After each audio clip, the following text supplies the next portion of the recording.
Hello, and thank you for joining us today for this special customer broadcast by Maersk. You may not have noticed it, but I am a virtual avatar, powered by artificial intelligence, and I am very excited to be here with you, for hosting on behalf of Maersk. I will be guiding you through this session and introducing our guest speakers. Please share your feedback in the chat and survey, as we want to keep improving and make this experience better for you. Today, I am delighted to be joined by the guest speakers, Wilyer Rodil, the Senior Market Manager of Asia Market, and Umpa Thungmanee, the Global Product Head of Maersk Flow. Wilyer will give the latest ocean updates on key interest trades, while Umpa will be presenting the latest updates on Asia-Pacific lead logistics and discuss how small and medium business can grow in these challenging conditions. I would like to say a big welcome to all of you who have taken the time to attend this broadcast, and hope the session would be valuable to you. Throughout the session, we would love for you to share your thoughts on the topics discussed, as well as your own unique experiences in the market. We invite you to make any comments or raise any questions in the chat box throughout. Before we begin, I'd like to inform you all about Zoom's interpretation function, which enables you to get access to the Chinese language audio track. To activate this function, please click the interpretation button on Zoom's toolbar. At halftime, we will host a quiz related to our speaker's delivery. Simply answer the questions that appear on your screen to join the lucky draw to win the Danish butter cookies. Also, there will be a post-session survey and you also have a chance to win the gifts for filling up, so stay with us to the end and submit the feedback form. Okay, let's get started. I'd now like to welcome Wilyer to the floor. Good afternoon, everyone, and welcome to Asia Pacific Broadcast for May. I'm Wilyer Rodil, Senior Market Manager for the Asia market. Recently, we've seen several positive indicators suggesting an improvement in the market situation, extending into the second quarter. The expected economic downturn appears to have been delayed both in Asia and destination markets. This is due to falling energy prices, a mild winter, and China's rapid reopening. As a result, we've revised our global GDP growth forecast for 2023 from 1.5% to 1.8%. However, it's essential to note that only the timing had changed. The overall economic outlook for 2023 remains weak with low projected growth. Several risks could contribute to a downturn, including financial stability, persistent inflation, geopolitical risk, and potential for a recession in Western economies. In the United States, the headline inflation rate had peaked at 5%, slowing for the 9th consecutive period and settling below the previous market forecast of 5.2%. While the squeeze on consumer purchasing power should fade, core inflation, excluding food and energy, remains high. It's currently uncertain when it will come down due to the Fed's inflation target of 2%. In Europe, the headline inflation rate had also peaked, and consumers will benefit from overall inflation coming down. However, core inflation is still at a record high, excluding energy and food. We're closely monitoring two significant economic factors: consumer activity and manufacturing. While consumption is moving sideways, the production of goods remain low.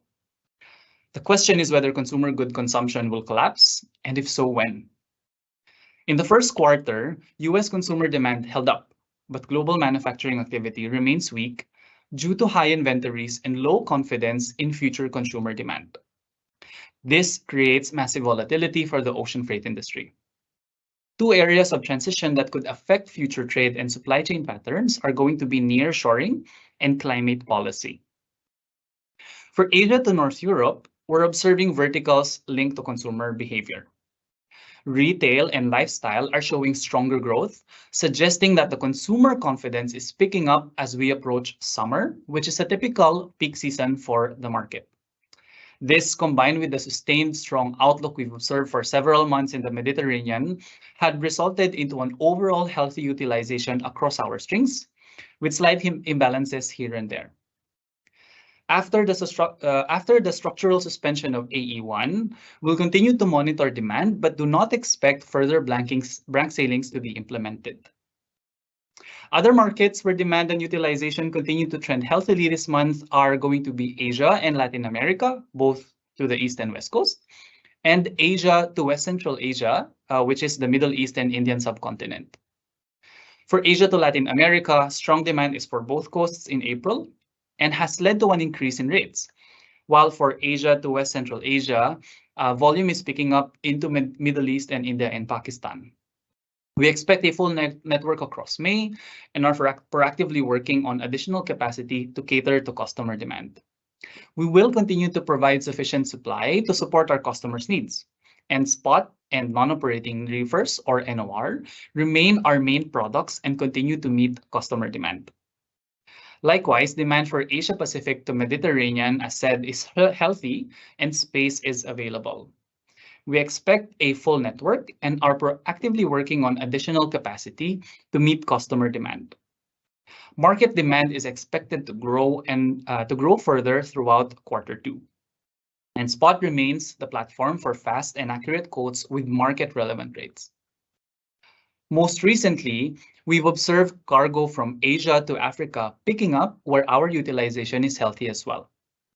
This is related to increased business activity following China's reopening, which we expect to be further boosted by the upcoming Canton Fair in April and May. Other contributing factors include the movement of low-value goods under relatively low ocean freight and blanking in the market that had resulted to reduced capacity. For our customers shipping into the African market, we highly recommend planning and booking in advance to secure space. The Canton Fair starts in mid-April and runs until early May, and we believe it will have a positive impact on market demand. The situation at most destination ports is improving with reduced waiting times, and schedule reliability will continue to be our focus for the coming months. For Asia to North America, demand remains status quo. Space is available for US West Coast, while there are some imbalances for US East Coast, as we observe weight-pressed vessels on our TP12 and TP18 services. We're balancing the cargo mix amongst our services to provide our customers with a more stable network. The labor shortage faced in Los Angeles and Long Beach terminals a couple of weeks ago is under close observation. However, the terminals are operating normally as of today with no disruptions. The Vancouver terminal, on the other hand, continues to improve, with waiting times down to 3 days compared to an average of 8 days in early March. Later in the broadcast, I'll discuss the operations of Asia main ports for Asia Pacific imports and provide a Southeast Asia market update. But for now, I'll hand it over to Umpa, who will give us the latest update on Asia Pacific logistics and services. Thank you. Hi, and welcome everyone. Thank you for joining me today as we explore some exciting updates in the Asia Pacific market. Firstly, I would like to share some news on Maersk's own control network activated in Hangzhou, China. On April the 6th, Maersk's own Boeing 767 cargo flight began running between Hangzhou, China, and Billund, Denmark, and Rockford, USA. This significantly increased access for high-value and time-sensitive cargo between the Asia Pacific and Europe and the US. This service, along with our strategic ally partners, will provide reliability and efficiency to integrate logistics. You could explore more by clicking the link shown on the chat box now. Moving on to the market update, the Greater China area saw positive movement in March due to the warm e-commerce market led by Pinduoduo and other large brands, as well as the end of quarter general cargo booming in high-tech. In the Oceania region, we have noticed an increase in flight frequency departing from Australia and New Zealand in April due to a rise in passenger confidence in the international travel. This is definitely very encouraging to see as the world begins to reopen. Freight costs in China and Hong Kong remain low, and air products from Vietnam enjoy freight savings into main airports in New Zealand with less demand on capacity. Freight level in Indonesia remain very similar to March for both Australia and New Zealand corridors. Capacity between Australia and New Zealand continue to hold freight costs at higher levels. However, additional saving can be made for customers with higher flexibility of transit time and selections of indirect services. Moving on to intermodal transportation in Greater China area, we can see that sea to rail is the most common mode of intermodal transportation. This sea to rail mode of transportation have many advantages, including speed, safety, and a large capacity. The further development of intermodal transportation within China will help increase transportation efficiency, reduce logistic costs, reduce emissions, and open up international logistic artery. It will also serve to increase stability in the supply chain, especially in relation to long-distance markets. In addition, this will encourage ports to strengthen cooperation with railways, shipping companies, and other enterprises. Maersk is heavily invested in the improvement and spread of intermodal shipping, and after 3 years of development, we have become a domestic Tier 1 sea rail transport supplier with over 70 sea rail intermodal transport routes. In Thailand, Malaysia, and Singapore, with less than container load or LCL, local market is down by roughly 30%. The impact of this is being felt very strongly across our portfolio. However, we are still outperforming the market. We are seeing many small to medium forwarders struggle with their financially. We have seen rate normalizations on full container load or FCL, which allow shippers to cost effectively book full load already at very low load factors and funneling previous LCL volume away to FCL. As we move into the second quarter, we see imports into Thailand, Malaysia, and Singapore slowly improving again. Although exports are still weak, expectations are that stocks in Europe and North America will deplete during the quarter two, helping boost volumes back up again in Thailand, Malaysia, and Singapore. However, we do not expect this will meet the extent of the volumes that we saw during the height of COVID-19 pandemic. And this is the latest update on Asia Pacific logistics and service market. I hope that you find the information useful for you. Please feel free to ask any questions you may have using the chat box. I will now pass back to our host for the mid-section quiz. Thanks, Wilyer and Umpa, for sharing those valuable insights. It's great to hear that although we live in challenging times, there is still opportunity for growth in the market, and I'm sure many of our audience here today will be grateful for your business knowledge. That concludes the first half of our session, which means it is time for our halftime quiz. This quiz will cover some of the points you have heard in our speaker's presentation. You should all be able to see this pop up on your screen now. If you can't see it, you can manually open Zoom's poll function from the toolbar. We'll leave this pop-up window up for a minute to provide you with some time to complete the quiz. I'd also like to remind you that we will be running a post-event survey, which provides you with another opportunity to win gifts. All the winners of both the quiz and the survey will be notified after the event through the email address you provided.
Now that everyone has hopefully submitted their answers, I'd like to pass back over to our speakers, who will be providing a market update and discussing investments and business resilience.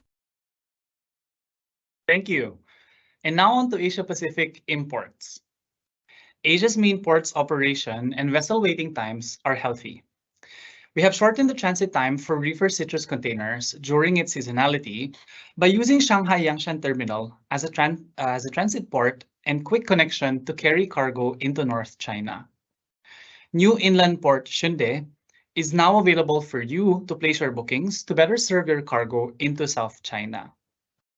Feeder capacities are open for Northeast Asia and mostly open for Southeast Asia. We recommend you to check with your representatives in case specific corridors may have tight space. Manila Terminal reefer utilization is back to normal and Philippine ports are at manageable levels, averaging of 0.5 days waiting time. The easing of import regulations into the Philippines is causing a peak of importations into the country. Operationally, there are no restrictions or caps on reefer cargo acceptance across the Philippines. For intra-Asia, all schedules in ports had been running smoothly since February. Demand in April was impacted by multiple holidays, and the pre-holiday rush is showing less of a spike compared to previous years. And it remains uncertain how quickly the volume will rebound afterwards. The seasonal cargo like durian, we are constantly reviewing demand and adding inducement calls in order to accommodate our customers' peak volume when necessary. For Oceania to the world, the New Zealand supply chain disruptions remain. To minimize the impact on our customers, Maersk has redesigned our New Zealand network, upgraded our Polaris service, and added the Melbourne port call on the Southern Star. These changes will alleviate pressure on our New Zealand ports and offer improved supply chain stability and product options for our customers. Schedule reliability, as one of our key focuses, continue to trend well. In the latest public Sea-Intel report with data as of February 2023, we observed that global schedule reliability sharply increased from 50% to slightly over the 60% mark, with Maersk coming on top of the list just shy of 65%. Our commitments to remain focused on this amidst the dynamic market conditions remains for our customers. For Oceania to Asia trade, Maersk with 62% schedule reliability remains ahead of the market at 52%. On Oceania to North America, Maersk at 71% remains ahead of market average at 45%. Overall in 2023, we estimate that the global container demand growth will range at positive 0.5% to negative 2.5%. In Q1 2023, we continue to see a decline continue through from second half of 2022. However, we are seeing pockets of strength in various trades, as mentioned earlier. These signals warrant a certain level of optimism for potential market recovery in the second half of 2023, or as early as now in Q2. Should this come true, we anticipate to partially negate the demand weakness we are observing in the early parts of 2023. Hence the global market growth estimate of 0.5% to negative 2.5%. Looking specifically at Southeast Asia, this market encompasses Thailand, Vietnam, Cambodia, Myanmar, Indonesia, Malaysia, Singapore, and Philippines. Collectively, this market spans 680 million residents and is approximately $4 billion in GDP, which had been growing steadily at around 5% in the last 10 years prior to the pandemic, according to the International Monetary Fund. The GDP growth forecast is expected to continue at a pace between 4 and 5%. Indonesia, Malaysia, and Vietnam are where economists are more optimistic in terms of GDP growth around the upper 5%. Thailand, on the other hand, is expected to pick up this year with tourism improving. That said, 2023 will likely take the lower end of this growth as markets globally continue their way into recovery. A similar trend we are seeing or observing in the ocean volumes in Southeast Asia, where we carry today around 40 to 50,000 FFEs per week in export and imports combined. Aligned with global trends, buying sentiments in markets such as Europe and North America continue to impact demand for Southeast Asia-produced goods. This is particularly true for non-staple and higher value goods such as electronics, automotive, garments, and apparel. We, however, see more staple goods such as rice, palm oil, and other food items remain stable with no signs of drastic decline. In Thailand, Malaysia, and Singapore, the less than container load, or what we call LCL in the local market, is still down by roughly minus 30%. The impact of this is being felt very strongly across our portfolio, although we are still outperforming the market. Rate normalization on full container load, or FCL, allows shippers to cost-effectively book full loads at already very low load factors, funneling previous LCL volume away to FCL. The pandemic and political situation around the globe continue to push our customers to de-risk and diversify their supply chain. With that, we expect that investments will continue to come into the Southeast Asia market. For Maersk, our network today calls 70 locations in ports and continues to expand and enhance our services beyond ocean, such as to LCL, intermodal, air, WND, and so on. Our aim is to open up a network that is flexible and configurable as our customers need it. And this commitment is a nod to our strategy to connect Asia Pacific, including Southeast Asia, into the world. Thank you all for listening today, and I will now pass it to Umpa for the final section of the broadcast. Thank you so much. I hope you guys are enjoying the presentation so far. Once again, I am Umpa Thungmanee, the Global Head of Maersk Flow Product in Lead Logistics. And I'm very excited to now share some more insight into an important topic for small and medium-sized business, or SMBs, on how to grow the business in this challenging market condition. As we all know, global markets and several industries, including logistics, have been heavily impacted by many disruptions, such as COVID-19, wars, or restrictions, leading to high inflation rates. These changes have heavily impacted businesses and customers worldwide over the past year. According to the Deloitte Consumer Tracker, 37% of consumers reported that their financial situation gets worse over the past year, and this has consequences for companies and their plans, obviously. To begin, the key question we must address is whether it is possible for businesses, particularly small and medium-sized ones, to grow despite all these challenging situations and circumstances. Answer is yes, but it depends largely on the awareness of the company and their ability to have certain key capabilities within their operational range. Let's double click on the challenges before we talk about the potential solutions to help SMBs to grow their market. One of the biggest challenges that SMBs face during high inflationary periods is the impact on their costs. As highlighted by Statista, the global inflation rose from 4.7% in 2021 to 8.8% in 2022. This means higher costs for everything: raw material, transportation, office and warehouse space, and even employee wages. As a result of these higher costs, SMBs impacted by high inflation are trying to maintain a healthy cash flow while considering whether to increase prices, which could potentially impact their customer and revenues, or whether they should lower their profits instead. As a result of these challenges, the SMBs impacted by high inflation are also forced to change their logistic habits. They are seeking solutions for lower their costs, having tighter control, and have more visibility over their supply chains.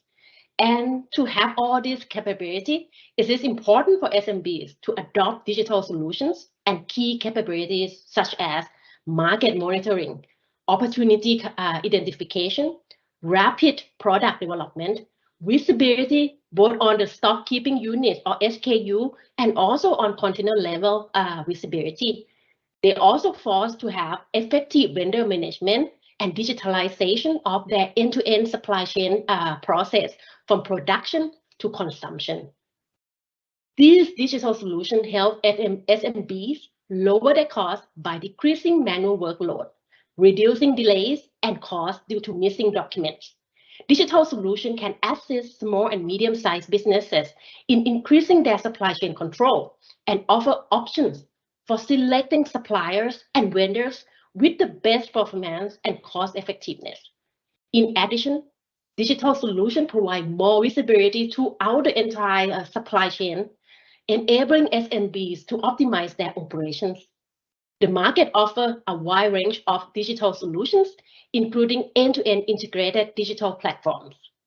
Using an integrated digital platform that provides more control and visibility, SMBs can streamline their entire process and gain a clear picture of their performance, enabling them to identify any bottleneck or any risks and opportunities in their process.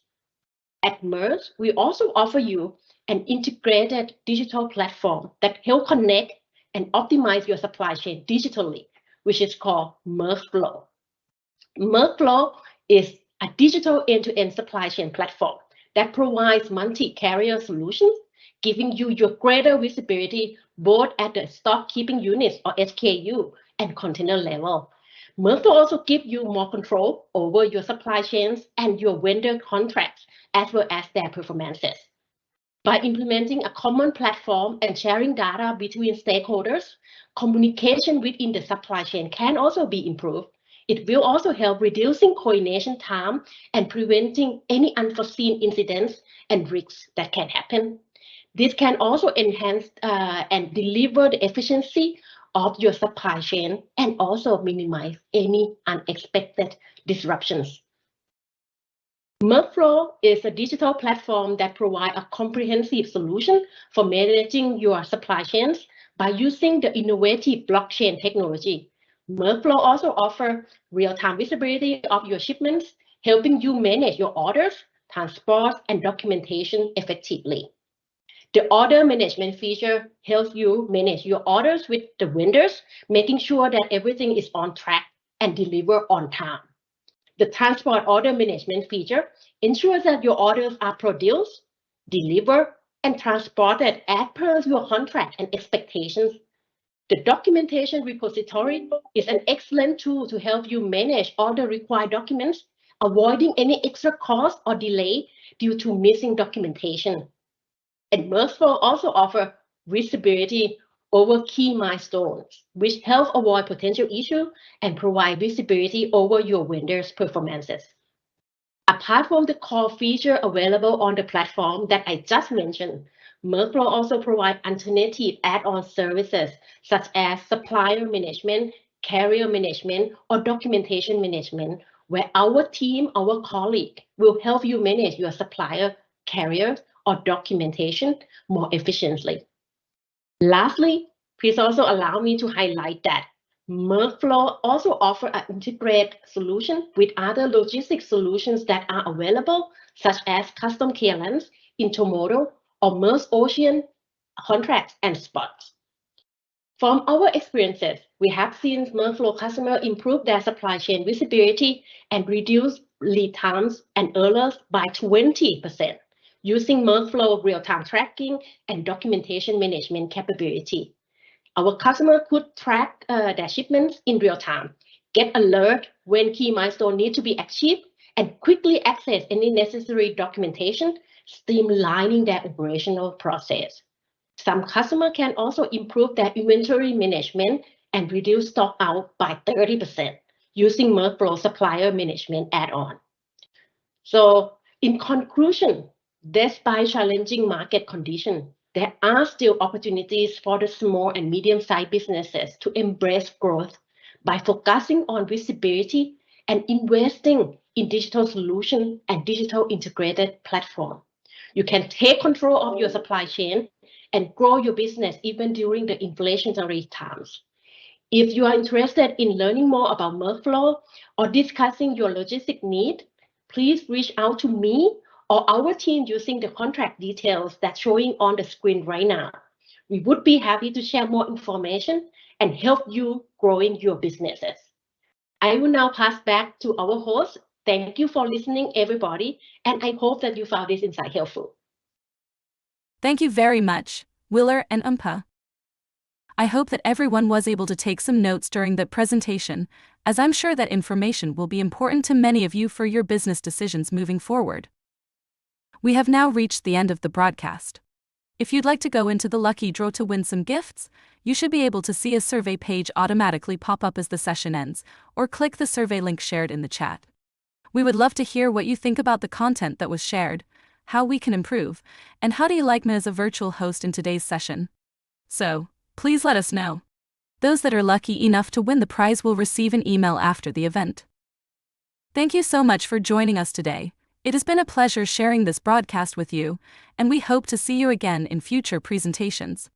Thank you also to our fabulous speakers for their sharing. Thank you all, and have a great rest of your day.